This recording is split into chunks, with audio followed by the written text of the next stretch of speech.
Hi, this is Josh with the Recklessly Skeptical podcast. This is Matt. And this is Joe. And we welcome you here today. If you're listening to this, you should also join us on our other platforms.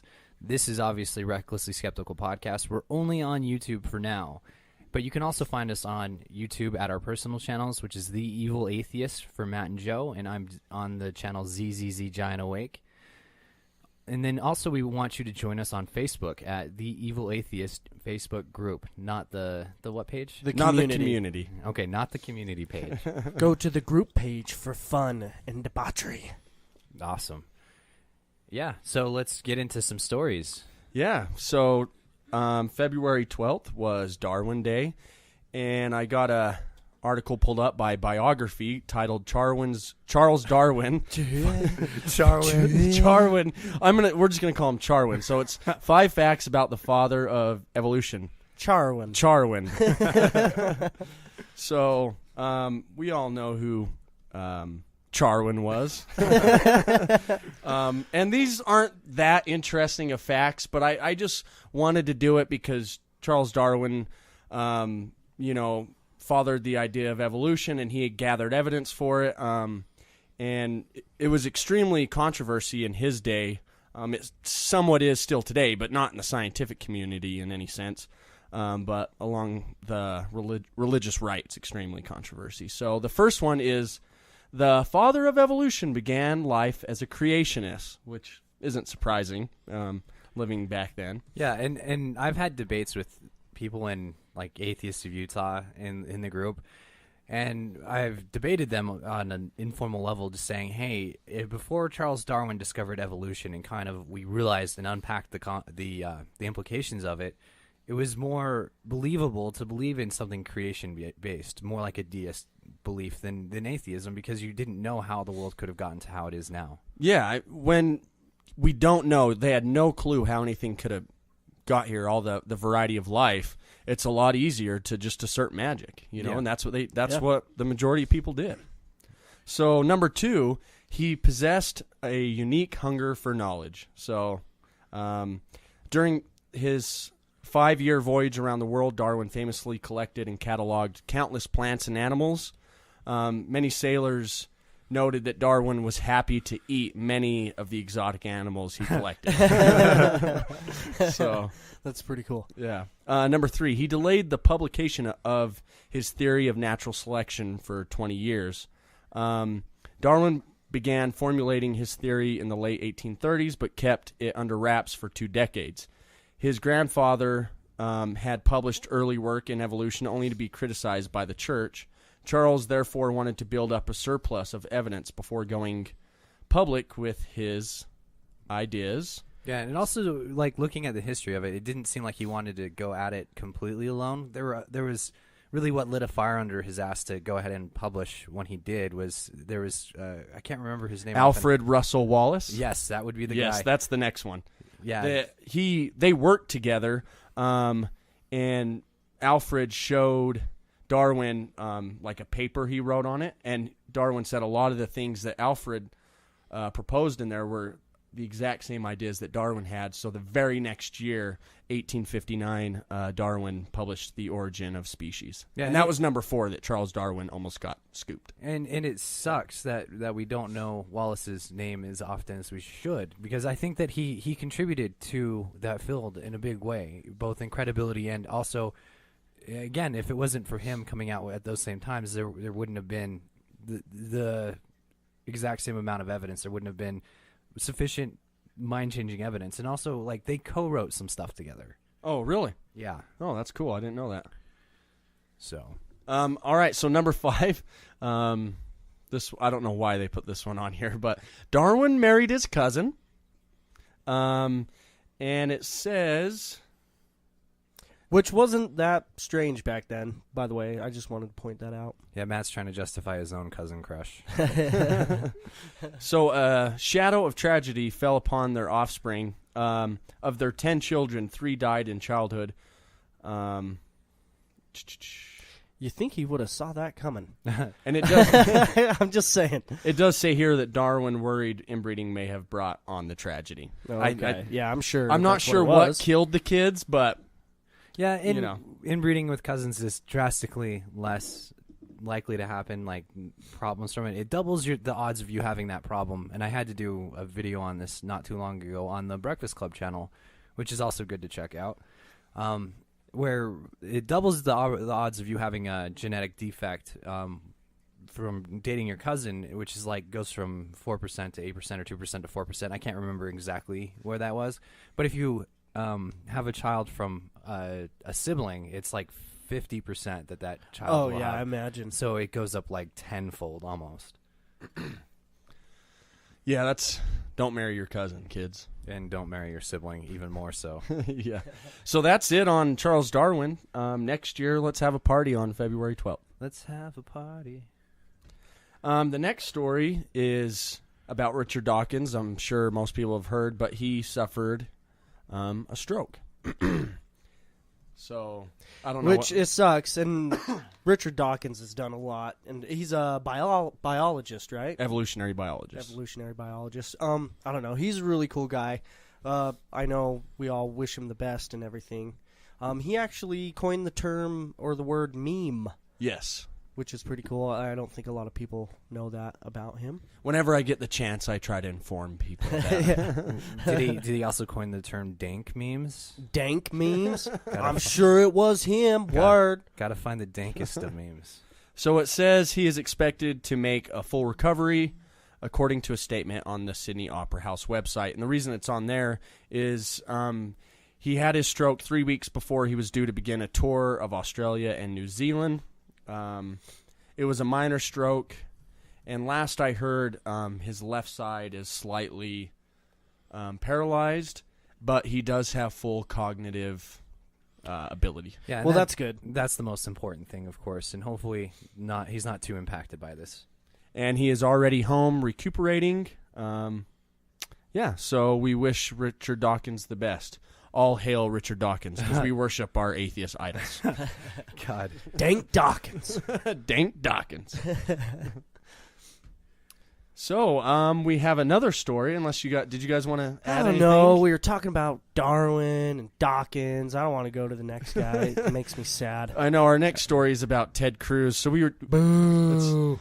This podcast just had a peak, and now it's just fucking crumbling down. Let's talk about Dum Dum. So this is a dumb story. It's Ted Cruz. He put an ad out, and there was a porn star in the ad. He didn't know there was a porn star, so they say. Maybe he's really addicted to porn, and this is like his favorite porn star, and he put her in there.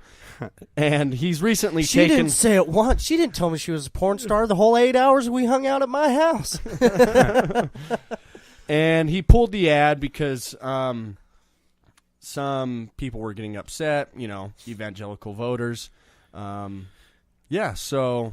Out of all the things that you could be criticized for, I think that's one of the most benign things. Like, I'm not going to change my mind. Even if I were a Republican, if someone used a porn star in their ad, I mean, they hire these people off of the streets, essentially. They have open casting calls, and people will apply. They go and do the thing where they try out, and then they get selected. There's no deep look into their past or anything like that. Yeah. And her name is Amy Lindsay, and she tweeted this. Extremely disappointed the Ted Cruz campaign pulled the national television spot I had a role in. Hashtag Fox News. Good old Fox. Yep, so that's about it. Do you guys have anything else? Not really. Ted Cruz is a bitch. Don't vote for him. Yeah, please don't. I bet you there is something that does probably help that ad, though. I bet you liberals now look at that because that brings a lot of publicity to that ad. So yeah, I think that maybe Ted Cruz did the right thing in a sense, because now people, instead of having to pay people to put it out there, now everybody's going to go and look at it. So he possibly could have saved quite a bit of money possibly by pulling that ad. Yeah, then by pulling it, he probably looked good to the conservatives. So it kind of sounds like a win-win, maybe. But I think that he would have done better if he had just had her come out and say, "Oh, Jeebus saved me. That's why I don't do porn anymore." Yeah. All hail Jeebus. Little baby Jesus. Yep. All right. So should we move on to the science story? Oh, sure. Yeah. Is it about Charwin? Huh? Is it about Charwin? It's not about Charwin, no. I'm It's about Mr. E equals MC squared. Squirred. Hell yeah. All right, science story. I had it right here. I can't find it. Okay. So All right, so I basically know what it's all about. Sure. Talk about it. Okay, so today, or not today, just a few days ago, 3 days ago, science discovered gravitational waves. The first direct evidence of gravitational waves. Yeah, and so how they found this was two black holes collided, and they're able to measure the waves and everything, and they even... basically what it does is it proves Albert Einstein's theory of general relativity. Yeah, true. So Yeah, it's just a part of it. Yes, and it basically, it's the ripples in the fabric of space-time that Einstein predicted, and so when the waves move through space, it actually makes the planet stretch up and down, and it's very microscopic. I watched a video. They put two lasers, one like in Louisiana, one in Washington, and they shot them at a mirror, so it formed like a 90-degree angle. And as the planet stretches, and it's very microscopic, it's at a quantum level, that the lasers, when they hit the mirror or the laser receiver, they could see the lasers moving very slightly. That's how they were able to measure space-time. Wait, was this mirror in space, or how did No, it was on the Earth, so they could... How can you shoot a laser from Washington? Like, was it through tunnels? I don't know how they did it. I'm not sure. I didn't look into it that much, but they shot two lasers from Louisiana and Washington that went like this. Could that possibly have them saying they could do this to measure time or measure what happened? Well, or from my understanding, that's how they detected the waves. Oh, okay. I'm not exactly sure how it worked, but I had the story up here. I couldn't find it, but it's pretty cool. So basically they measured time and space speeding up and slowing down, which is incredible. Yeah, that's crazy. I have some quirky theories about how space-time works, but those are... Oh, do you? Yeah, I'm so way not on a physics. I would have to get a degree in physics for me to even look at testing any of those ideas. Oh, okay. It's pretty weird stuff. I read Lawrence Krauss's book. I didn't even finish it because it was so... I got to go back and read it again. It was just... I might sound dumb, but it was... it was hard for my mind to grasp. You know, it's such a weird space-time. It's so interesting and weird to think about. Yeah, and I love that book. That book is awesome. Definitely check it out. What you should do, because Matt's right, it's hard to kind of grasp it at first glance. What I recommend doing to get a better understanding is read a part of it, and then once you get to a point where you're like, oh, this is new and unfamiliar to me, Google or YouTube kind of the concept that it's talking about, because YouTube content creators are very good about breaking down what that really means and what that looks like and what the implications of it are. So that way you're getting hard facts from the book, and then you're also getting a good soft understanding of the science on the other hand. That's awesome. I will attempt reading it after I finish David Silverman's book. And I just wanted to point out, too, if anybody wants to go read this article anywhere, you can find it in all sorts of places. All you got to do is Google science measures gravitational waves and stuff, and plenty of stories will come up. And it's a huge step in... It's huge. It's huge. It really is something very cool in our history. That's one thing. We're going through so much cool history that we're living through right now. Yeah. We're witnessing so much stuff, and I think that's pretty incredible. It's awesome. Yeah, it's awesome. And why don't we take a break, because we have actually plenty of time for once. And David Silverman came to town in Utah, and it was a really cool experience. So I'm going to talk about that for just a moment. Awesome. The video for it is available if you go to Utah Atheists. They posted a bunch of places. We'll post a link to it. It's available on Atheists of Utah on YouTube. If you Google that with David Silverman, let me see if I can actually find the... Yeah, the YouTube page is Atheists of Utah, and it should be the most recent video. Yeah, and the title of it is David Silverman - Salt Lake City. And he touches on a lot of things, and there's some things that I agree with him with, there's some things that I disagree with him with, and there's things that he kind of changed my mind on. He talks about being the open atheist and how it's an unkind thing to do to like not speak up about atheism. If God isn't real, if and there's no evidence, there's zero evidence, and I agree with David on that. There's zero evidence to support any kind of God or any miracles or any magic. So to let your loved ones live life and casually go through life and waste so much time, money, and energy on chasing religion when it's not true, to be quiet about it, even though it's controversial to be open about atheism, it does them damage. And it also damages the atheists, because what it does is it doesn't allow atheists to become normalized. That's exactly right. The more atheists that come out, the more normal it will be to be an atheist. And it can strip away that negative stigma on the word atheist. Yeah, and there are a lot of important things that need to happen in order for our country to kind of fucking catch up on with other countries. Like the idea that we're arguing about whether this nation was founded on Christian principles and Christian values this far into the country's lifespan, it's ridiculous. We're not founded on those principles. We shouldn't have our nation's motto be "In God We Trust." And he brought up that in his speech. Somebody asked him about it. And to get "In God We Trust" off of dollars and off of schools, it's going to take like an amendment or something like that, because it's our nation's motto. And somehow the Supreme Court decided that it is not a religious statement. Oh my God! What? Yeah, isn't that the funniest thing? Yeah. I mean, it sucks. It's bad. But the fact that the Supreme Court ruled that way is just... It's just mind-blowing. Was Scalius involved? I don't know. That's a good question. I think it probably happened far before Scalia was... Or Scalia, I don't was even applied, know. Was it to the court, was on the bench. Because that happened in 1988, and I'm pretty sure "In God We Trust" has been our nation's motto, quote-unquote, since like the 60s.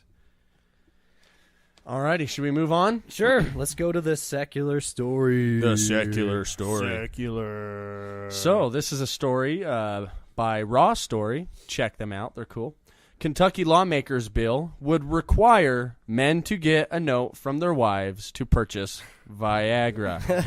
Yeah. That's So- Kentucky. And what's interesting to me is it's a Democrat that's proposing this bill, and she's doing it in the name of family values. Oh my God, I'm telling you. So basically, only married men would be able to get Viagra. Well, see, and that's another thing. They would have to come in with a written note, I imagine, from their spouse, their wife.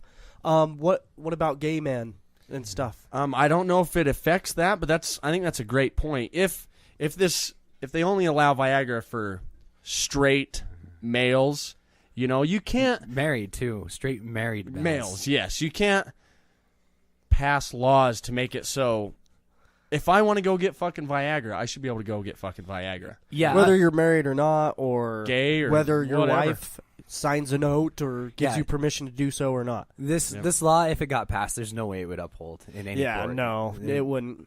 I don't think it'll pass in the first place. Yeah, it won't. So let's just assume that it does pass, even though that's such an asinine idea. But it won't uphold in a court of law for the same reason that abortion is legal. Like, abortion was decided by the Supreme Court as being a decision about somebody's own body. There's no way that the same logic doesn't apply to Viagra. Yeah. It's just people, and this is a little discouraging because of how fucking dumb it is, but it's kind of encouraging in the same sense that, hey, for once they're trying to control men's bodies instead of women's. Yeah, for real, huh? Yeah, men can't get horny on their own, and yeah, that's just stupid. I don't know. Most of these lawmakers just need to, stick to the real issues. Like, why is she wasting time putting shit like that forward when I'm sure there's people in her district that are starving? You know what I mean? Well, she tells you why, Joe. And I can tell you right now what she said. Well, Please do. That's what I'm Please do. saying. She's doing it to protect these men from themselves, and that's a quote. Yeah, well, there's other shit she should be worried about. Yeah, and see, this is kind of like the Utah thing, because we talked about this last week about how the Utah legislator is worried about porn in Utah, and about how we're one of the top porn consumers in the nation, and they want to make it a national health crisis. So he's spending all of this time talking about this when what he should be worried about is the fact that we have the worst air quality in the country, if not the world, right now. Like, the inversion is fucking disgusting. We look up at our mountains. You can't even see the mountains through the pollution. Oh, it is so bad. It's way bad. I can't breathe.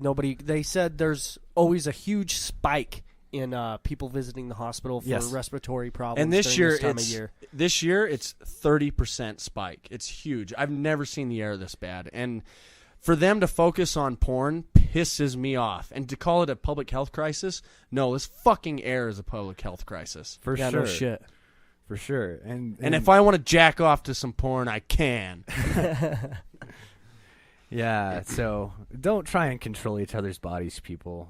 That just doesn't make any sense. If your man's going to cheat on you and that's something that you care about in your relationship, then don't marry him. Don't stay with him. I know there's complications to it, but really, like, this should be a red flag to women who don't want to deal with men who are going to cheat down the road. And men shouldn't be trying to control women's bodies. Women are not chattel. That's right, man. Hoorah. All right. Hooray. So we've got another 9 minutes. All right, so let's cover the Bernie ad. So do you want to introduce it a little bit, Matt? Sure, yeah. So Eric Garner's daughter, Erica Garner, she has been protesting her father's death every Tuesday and Thursday for a year, and she wanted to do an ad for Bernie Sanders, correct, Joe? Well, she supported Bernie Sanders, and she reached out to her and her people reached out to Bernie and his people, and they were like, "Look, Erica Garner backs you up, so do us, or so do we, and we want to show you our support." And what's cool about it is Bernie's campaign, like if they would have called Hillary up, Hillary would have fucking snatched her right up and ran with her and said, "Look who I got."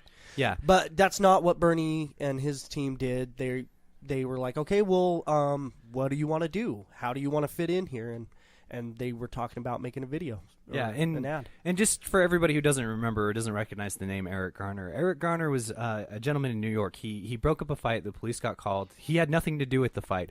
He had been known in that area for selling loose cigarettes, and I guess he had done so earlier that day or whatever. But then, like, he gets surrounded by 10 cops, and he's not a small dude. Like, he's a tall, big, probably 250, 300-pound black dude.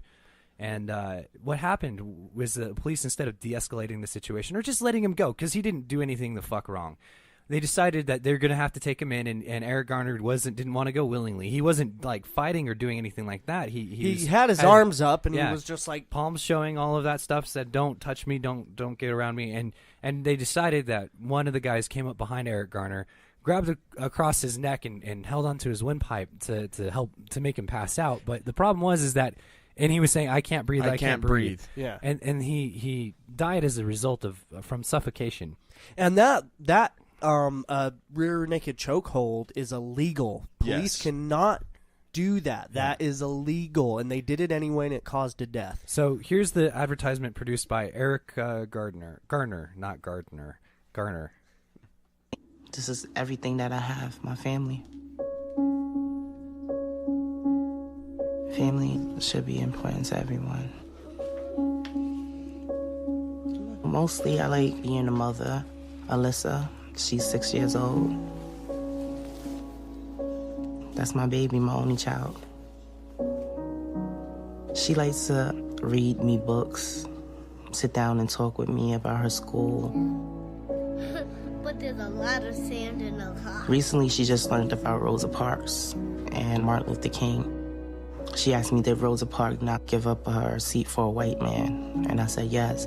She said, but those in the old days, right, Mommy? And I had to explain to her that it's not really over. And sorry, I have to also let you guys know, we're breaking up into 2 different parts because it's a 4-minute advertisement, but we'll link it on the Evil Atheist Facebook page, as well as it'll be in the description. And here's the second part of it. It is really like, it kind of digs at the heart, but here's the second half. Or the second part of it. I'm behind anyone who's going to listen and speak up for us. And I think we need to believe in a leader like Bernie Sanders. It is not acceptable to me that we have seen young black men walk down streets in this country, be beaten and be killed unjustly. There's no other person that's speaking about this. People are dying. This is real. This is not TV. We need a president that's going to talk about it. The African American community knows that on any given day, some innocent person like Sandra Bland can get into a car, and then 3 days later, she's going to end up dead in jail. I believe Bernie Sanders is a protester. When a police officer breaks the law, that officer must be held accountable. He's not scared to go up against the criminal justice system. He's not scared. I want to see an America where when young black men walk down the street, they will not be harassed by police officers. They will not be killed. They will not be shot. And that's where we're going to stop it. It's a 4-minute ad again. It's definitely worth watching all of it, and it really does tug at the heartstrings and kind of what black people in America are having to face, or what they feel like they're having to face, because and that's the reason why the Black Lives Matter movement came to be, is because not just one individual died. It's not just one individual feels persecuted. It's the whole black communities, whole sections of the black community across the country are feeling like the lives of black people don't matter to our nation like the lives of other demographics. And it's true. I mean, what they're complaining about or, fighting against is real. You can look at these numbers, look at the drug war, and see how much, whites and blacks use drugs at the same rate, smoke marijuana at the same rate, and blacks are arrested 4 times more than whites. And cops will go patrol black communities over white communities, even though we're doing drugs the fucking same. And, I mean, there's so much more to it looking back throughout the civil rights movement, but this is a real thing, and the Black Lives Matter is a good movement, and I support Black Lives Matter. Yeah, and it seems like the biggest problem that they've had, and this is something that I read an article about, and I kind of wish that this had been how it played out. It's not that Black Lives Matter more or white lives don't matter. It's that Black Lives Matter too. That's the way. If it had been hashtagged that way, then Fox News couldn't put their fucking bullshit spin on it that they don't think that white lives matter or something shit like that. And I urge everybody to go look at the what is it, Josh? What Black Lives Matter? They have a. I think it's Project Zero, but I want to get the actual website up. Yeah, so they have all these key things they're fighting for. Their mission statement. Sorry, their mission. And every single one of those I can get behind. Yeah, see, and a lot of them aren't even just for black people, too. It's like all cops None of them, really. Like, Yeah, none of them say black person in it. They Yeah. just say they want to reform how police do things and the prison systems and all these things that are good for everybody, but those things affect African Americans more than whites. Yes. So, yeah, and I love their mission statement. Yeah, and the website is joincampaignzero.org. They're obviously they're an organization. They're not for profit. They have some things that they want to touch on, and me and Matt have talked about that, and I think our separate YouTube videos on our channels. I think so, or it was part of a video or something. Yeah, and the 10 things were end broken window policing, community oversight, limit use of force, independent investigation and prosecution, community representation, body cams filming the police, training reformation, ending for-profit policing, demilitarization, and fair police union contracts. And Bernie Sanders got the most at 9. I don't know if he got to 10, but he has the first 9 down.